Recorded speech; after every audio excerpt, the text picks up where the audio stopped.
Staff from PNG Ports Corporation and stakeholders all gathered to witness the significant signing ceremony. Australian Prime Minister Scott Morrison joined virtually to sign the infrastructure financial agreement with Prime Minister James Marape. The agreement paves way for the Australian government to support PNG Ports Corporation with over 435 million US dollars, which is equivalent to over 1.5 billion kina. This funding will be used to rehabilitate various port infrastructures in the country. Thanks once again to the people of Australia. We've now been able to reach agreement with the Australian government to secure marked sum of 435 million Australian dollars to help us rebuild our very important infrastructure. Most port infrastructures in the country were established before independence, with most ports in need of rehabilitation. With limited resources, not much has been done to rehabilitate these infrastructures. Prime Minister James Marape says his government is working on ensuring their enabling infrastructures to support the economy.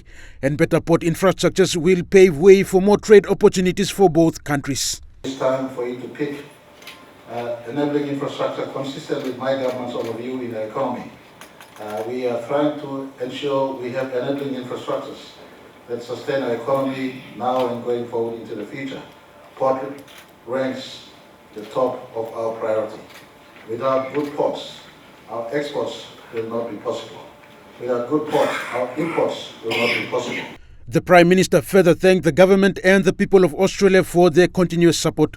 Australian Prime Minister Scott Morrison also joined virtually to congratulate PNG Ports in this partnership. He says Australia is committed to support Pacific Island countries in their development aspirations. And I want to commend the Ports Corporation on their work.